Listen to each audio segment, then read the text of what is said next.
بسم الله الرحمن الرحيم الحمد لله والصلاة والسلام على رسول الله وعلى آله وأصحابه ومن والاه ومن اتبع سنته إلى يوم الدين أجمعين وبعد. د نن ورځې درس د منګو تاسې د مولا د انقلابي کولو په اړه ده. دا عنوان به درته لږ ناشنا ښکاري، خو زه اول تاسو ته دا عنوان شرح کوم چې اسنه د تاسې ذهن هغه سطحیت خواته لاړ شي چې هغه خلک انقلابیت دي ته وایي چې زنده باد مرده باد پارټۍ جوړه کړه، حکومت جوړ کړه، مظاهره وکړه، راووځه. دا شیان دې ته موږ په خپل درس کې انقلابیت نه وایو. انقلابیت دې ته وایو چې ته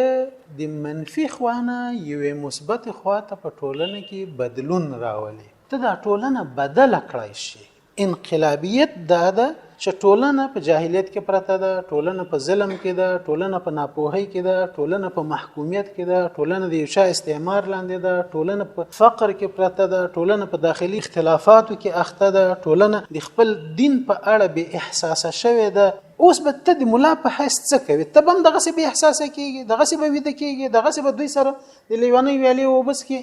او که د تا مسؤلیت دا ده چې ته دا ټولنه د خیر په لوري رهنمایي کې بدلون ورکې راولي. دغه بدلون راوستل د قرآن په رڼا کې، د حدیثو په رڼا کې، د امت د سلفو د نهج په رڼا کې، د اسلام د فقه په رڼا کې، د امت د مصلحینو او د عظماو د تګلارې په رڼا کې د ولس د خلک د هیواد دا به ته یو مثبت خواته راولي. ځکه چې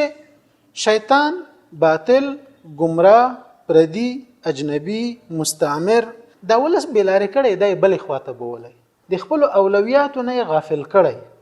د خپل دین نه په فاصله کې واقع کړي.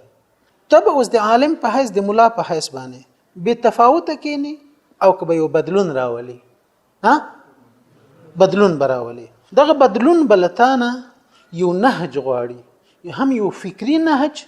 هم یو عملی نهج، هم داسې مفاهیم چې ته داسې ور باندې باورمند اوسې چې هیڅ څوک د تیوان اړولی شي،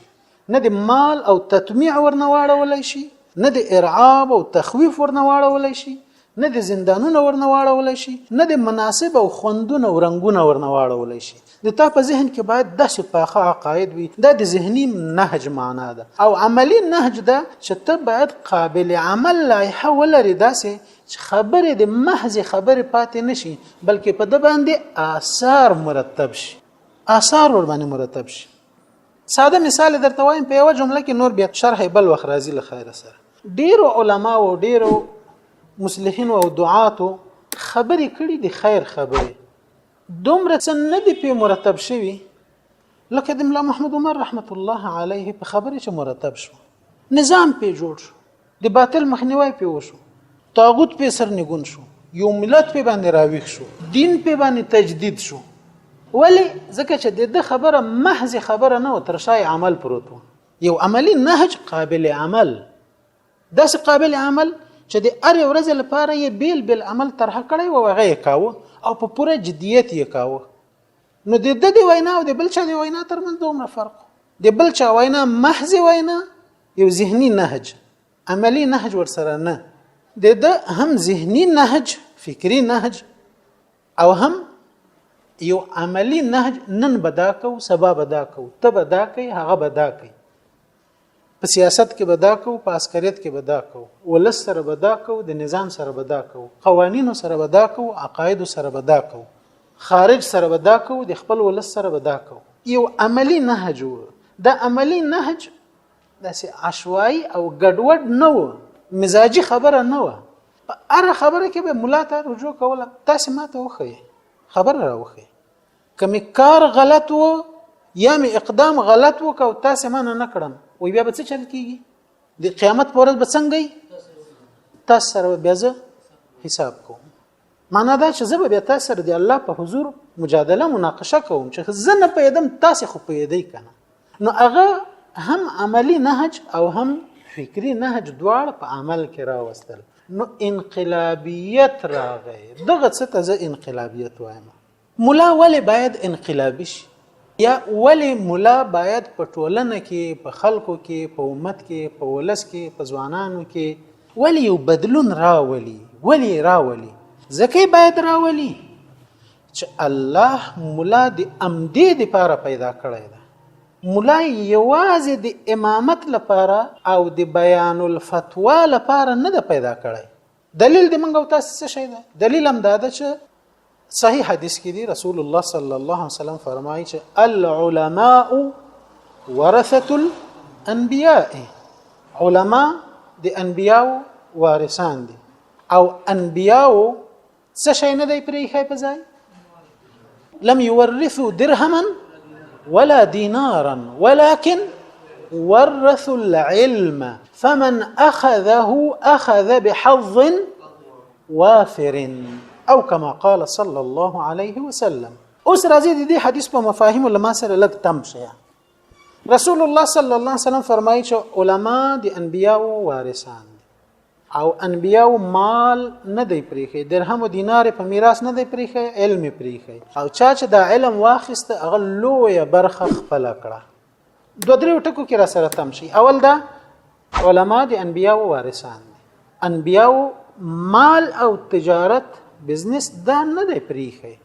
د نبوي میراث په حساب باندې بلکې علم پریخي. اوس راځي دې ته وګورو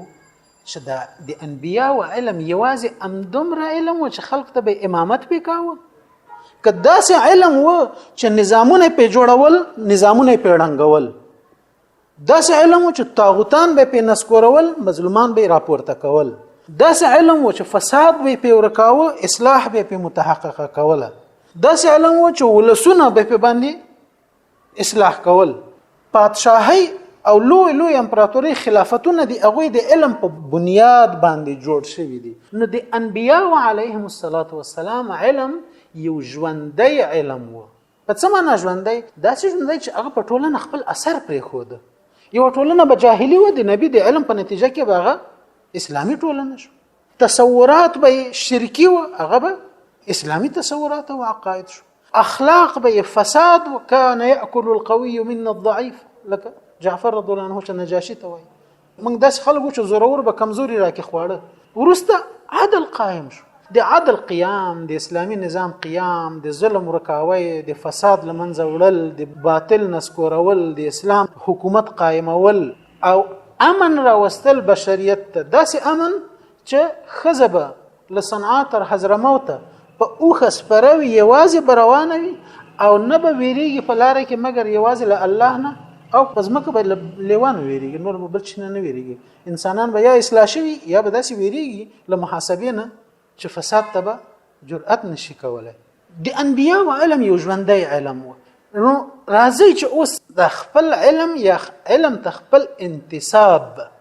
د انبیاء او د علم په آینه کې وګورو چې د موږ علم هم ژوندی علم ده کنه. د موږ په علم هم نظامونه اقامه کیږي، د موږ په علم هم باطل نسکوريږي، د موږ په علم باندې هم پردي سیاسي کفري احزاب او نظریات لدی خور لمنځ زی، د موږ په علم باندې هم استعمار لمنځ زی، د موږ په علم باندې هم ازادي متحققه کیږي، د موږ په علم باندې هم ولس د فقر، تنگدستی، ظلم، وحشت، بې عدالتۍ نه خلاصيږي، د موږ په علم باندې اسلام تجدید کیږي، بیرته اصل تعودت راځي او کنه راځي. معنا دا چې موږ انقلابي علم نه لرو، د تحول او د بدلون د راوستلو علم موږ کې نشته. هغه چې په چا کې و، په انبیاو کې و، د رسول الله صلی الله علیه وسلم په اصحاب کرامو کې و، هغه اصحابو کې چې له مدینې نه پیاده روانېدل یا په اوښانو سپاره روانېدل او په ارمنستان کې به حاکمیت چلیده. د مدینې منورې نه د کوفې نه به د مسلمانانو لښکرې روانېدې، په هند باندې به د دوی حاکمیت و. د مدینې منورې نه د جزیرة العرب لم روانېدل، د چین امپراتور به جزیه ورکوله. د مدینې نه به یا د عثماني خلافت نه، د ترکیې نه به، نننۍ ترکیې نه، اسلامبول نه چې نن استانبول ورته وایي، د دې نه به مسلمانان روانېدل، د روس امپراتور به جزیه ورکوله ورته.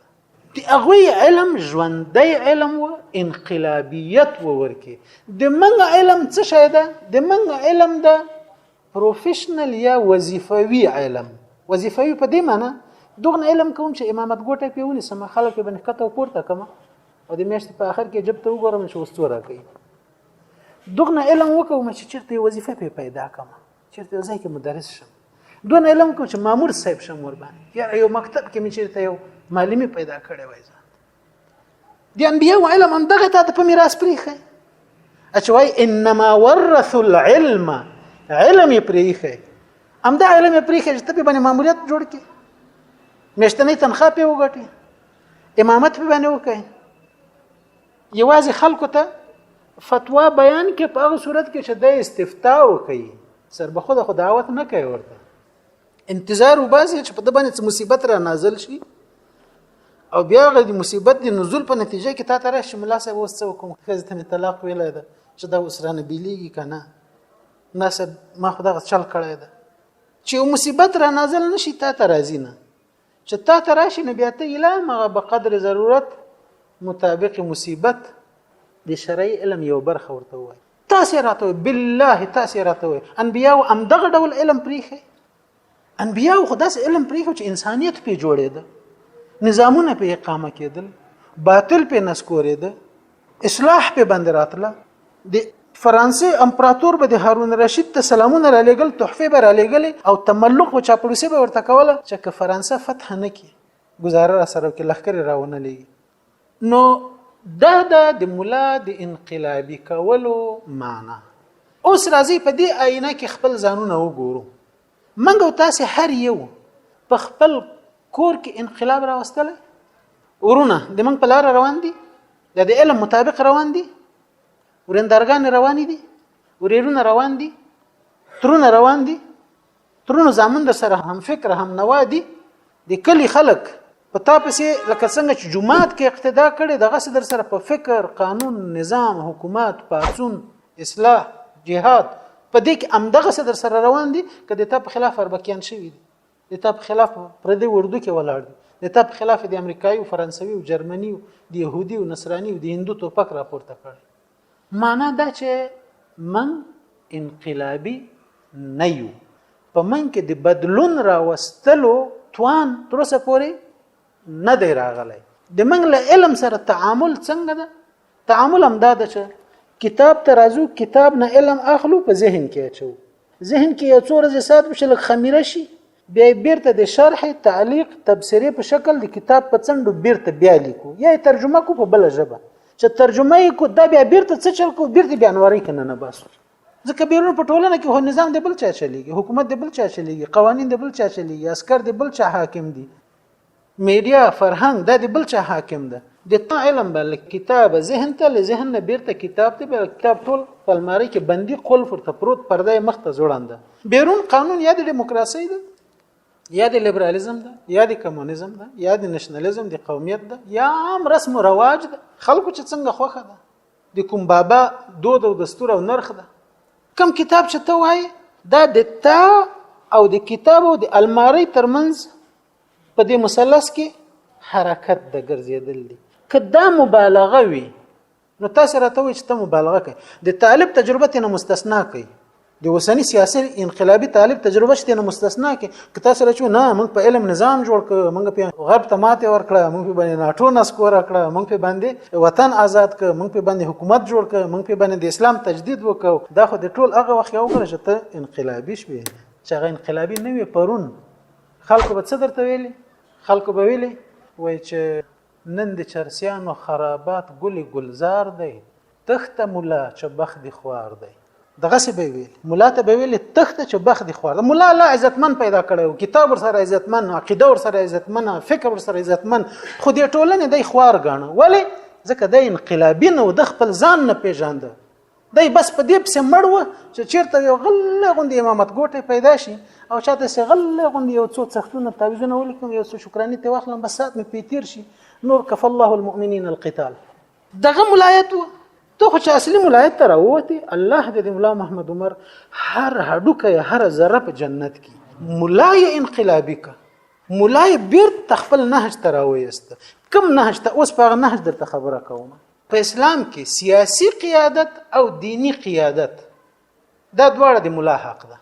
دا دواړه د دین حق ده د صاحب دین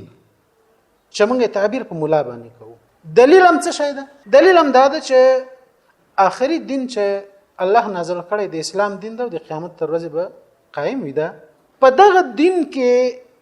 تر ټولو عظیم شخص د اسلام پیغمبر صلی الله علیه وسلم، ام دغه د اسلام پیغمبر محمد صلی الله علیه وسلم هم د مسلمانانو دینی قائد و، هم د دولت مشر و، هم د مدینه په مسجد کې خلکو ته امامت کاوه، هم د مدینه له مسجد ته لخر رخصتولې، هم فتوحات کول،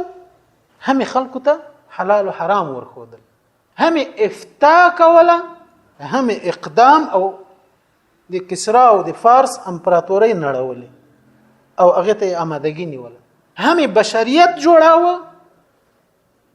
په سیاسي، اجتماعي، اخلاقی، فوزي، په هر لحاظ باندې، هم په انسانانو کې د روح شفافیت او تقوا، اخلاص، للهیت، د تعبد روحیه دا راوستله. دنیا هم سنبالوله او دین یې هم سنبالوه. د رسول الله صلی الله علیه وسلم په زمانه کې داسې نه و چې دینی قیادت دی په مسجد یا دارالافتاء کې او نور د پادشاه سلامت په بل ځای کې معنی لري او هغه د غزنه فرمانونه صادروي. لکه نن چې دا مصیبت ده، دین په مسجد کې بند، په کتاب کې بند. نور پادشاه سلامت که کمونیست وو، که لیبرال وو، که د يهودو غلام وو، که د نصرانیانو غلام وو، که نېشنلیست وو، که په کومه کودتا کې راغلی وو، که اسی او خرمسته انقلابي سړی وو راغلی وو، د ولس یرغمل کړی وو، یا که پردوی لخوا ټاکل شوی او څوک وو، حاکمیت به سیاسي هغه چلوي، قوانین به هغه جوړوي، اقتصاد به هغه منظموي، فوزونه به هغه چلوي، ملا به بندي. دا تصور د رسول الله صلی الله علیه وسلم په ژوند کې نه و. رسول الله صلی الله علیه وسلم هم د دې امت پیغمبر و، هم د مسجد امام و، هم مفتی و، هم د الله د حکم بیانونکی و، هم سیاسی قائد و، هم فوزي سرلښکر و، هم د اقتصاد منظمونکی و، هم په هر څه کې نهایی مرجع و، په هر څه کې. او د دنیا او د دین د دواړو کارونه د ارڅ په جدیت باندې پوښتنه کوله. دوګانګي نه و چې سیاست د یو څوک چلوي او ملای د بل څوک کوي. د رسول الله صلی الله علیه وسلم تر وفات وروسته ابوبکر صدیق رضی الله عنه د امت تر ټولو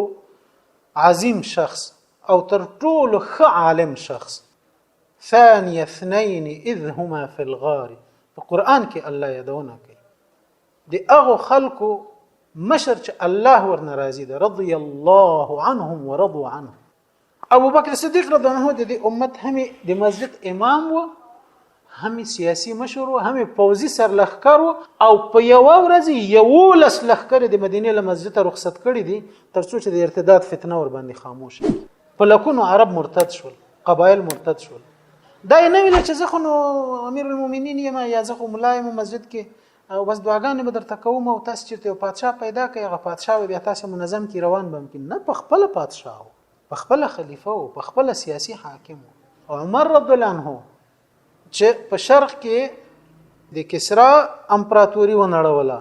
او په غرب کې د قیصر امپراتوري ونړوله. عمر رضی الله عنه څوک؟ مولا دی، هم د مدینه د مسجد امام دی. په کوم ځای کې شهید کیږي؟ مسجد کې محراب کې ولاړ، په محراب کې شهید کیږي. د محراب سره د مولا ده، خو لخر یې چیرې روان دي؟ شرق او غرب ته روان دي. او حاکمیت یې څنګه ده؟ ټول ته نه داسې لړزيږي، هم کسرا او هم قیصر ټول ته لړزيږي. او د خپل والیانو سره محاسبه څنګه ده؟ من اين لك هذا؟ دا د لکه مکړه د عمر رضی الله عنه د مقوله دا ټول نظام نه، دا د ټول بشریت نه، د ټول حاکمیت نه د فساد بیخ او بټي وستلو، د مالی فساد او د هر ډول فساد. والی ته بس شم دومره به ورته ویل چې من اين لك هذا؟ دا د لکه مکړه، ته خو ما تجارت ته نه ویلګل، ته خو ما خدمت ته لګل، دا پیسې د لکه ما راوړي. چې څنګه به والی ته دای بشرته یو ځای پټ ورته کې نهسته. یو ورځ یو ځای چرته والی لګلې و، بیا خبر شو چې هغه راځي یې راغوخته و، نو بیا لاړ د مدینه نه د باندې چرته په یو ځای کې غلې ورته کې نهسته یو پناهګاه کې. چې هغه راورسېده ګوري چې په کم هيئت او کیفیت او د کومه متا سره د لګلې و، بس مغه تورې ده او مغه کاسه ده او مغه یو ډول جامې دي، نه وښته، نه کاروان شته، نه خادمان او غلامان شته، او نه راوړې تحفې شته هېڅ نشته همداسې راغی چې دا حالت یې ولید ورته هیجاني شو یې وارې او منډه یې راواخیسته راغی مدینې منورې ته بېرته راغی او مسجد ته مسجد کې خلکو ته ویل هله راجمع شئ راته راجمع شئ راټول شئ مسجد ته راټول شئ څه داسې ظاهري مناسبت هم نشته نه اختر ده نه جمعه ده نه لښکر کومه خوا ته ځي نه یو بل څه اجتماعي مشوره ده وایي راټول شئ خلک راټول کړ دی په منبر ورته کېناسته وایي تمنوا ایها الناس خپلې ارزوګانې ووایه د تاسې څه ارزوګانې دي یو ویل چې ای امیر المؤمنین د ما دا ارزو ده چې د الله په لار کې چې مال مې درلودی دا مې مصرفولی بل وایي د ما دا ارزو ده چې د الله په لار کې مې جهادونه کولی بل وایي د ما دا ارزو ده چې ډېر زامن مې درلودی د اسلام د خدمت دپاره مې وقف کړي وای هر چا خپلې ارزوګانې ویلې په آخر کې د ارزوګانو دته خوند نه ورکاوه په آخر کې ورته ویلی وي چې تاسې خو د خطاب له زوی نه پوښتنه وکوئ چې د ده ارزو څه شی ده د خطاب له زوی نه دا ورته نه وایي چې خپل امیر المؤمنین نه پوښتنه وکوئ تاسو خو د خطاب له زوی نه پوښتنه وکوئ چې د ده ارزو څه شی ده هغه ورته وایي امیر المؤمنین د ته ارزو څه شی ده وایي د ما ارزو دا ده چې د غفلاني غوندې مې یو څو کسان درلودی چې د الله د دین خدمت مې پرې کړی وای نن په دې ورځ د ده په نفس او په زړه کې تر هغه انسان عظیم بل څوک نه و چې تش تلی و تش بیرته راغی داسې نه چې تش تلی و له هغې خو یې ځان سره ډېر څه راوړل وایي د ما ارزو دا ده چې الله ماته دغسې یو څو کسان نور هم راکړي چې زه د دین پې باندې خپور کړم عمر رضی الله عنه هم د مسجد امام ده هم د نظام مشر ده عثمان رضی الله عنه هم د مسجد امام ده هم د قرآن شهید ده او هم د مسلمانانو مشر ده همدغه ډول په اسلام کې د هر وخت لپاره چې سیاسي قیادت او رهبري د مسجد او د محراب لخوا سنبال شوی نو اسلام خور شوی ده داسې وړېدلی هره خوا ته رسېدلی خو چې کله بیا سیاسي حاکمیت او قیادت له مسجد او محراب قصر او ماڼۍ ته تلی اسلام یې داسې راټول شوی کله بیا اندلس له لاسه ورکړی کله بخارا او تاشکند له لاسه ورکړي کله بیا هندوستان له لاسه ورکړی کله صلیبیان را باندې مسلط شوي کله استعماري جګړې را باندې مسلط شوي دي کله صلیبي جګړې دي کله استعماري جګړې دي کله دا اوس د دیموکراسي جګړې دي ولی د من سیاسي قیادت د مولا له لاسه وتلی ده ها چې یو ځل بیرته د مولا لاس ته راغی تاسو خو ولیده که نه اوس د دنیا داسې شوه که نه خلکو به ویلې د روسانو په ماتې باندې دنیا یو قطبه شوه وایي مخکې یو خو روسانو یو خو امریکایانو نن یوازې امریکایان یکتازې میدان پاتې شول خو نن بیرته دنیا ټوله ولیده چې دنیا دوه قطبه شوه بیرته یو قطب کې ټوله دنیا ده یو قطب کې طالب ده کم طالب ویده طالب که انقلابي طالب یوازې هغه طالب چې له حاشیو سره کار و متن سره کار و ځان به په لیونی که نور به په ټولنه کې دغه د تطبیق لپاره یو قدم لا نه اخیسته او نه پې پوهېده او که هغه طالب چې دا کتاب یې ویلی وي چې دا کتاب به خلکو ته رسوم دا کتاب به حاکموم چې ملا بیرته ورته سیاسي شو او قیادت د ده لاس ته راغی ناټو ماتې وخوړه امریکا ماتې وخوړه جرمني ماتې وخوړه استرالیا ماتې وخوړه کاناډا ماتې وخوړه بلجیم ماتې وخوړه هالند ماتې وخوړه روس ماتې وخوړه امریکا ماتې وخوړه یهود وخوړه نصارا وخوړه هندو وخوړه ټول نامراده شو دا د چا په لاس باندې دغه یو څو خړکې ګوري چې دا کتابونه مخکې ایښي دي خو راځي د انقلابیت پر وحیه یې ووایه باقي درس نور سبا ته الخیر سره سبحانك اللهم وبحمدك أشهد أن لا إله إلا أنت أستغفرك وأتوب إليك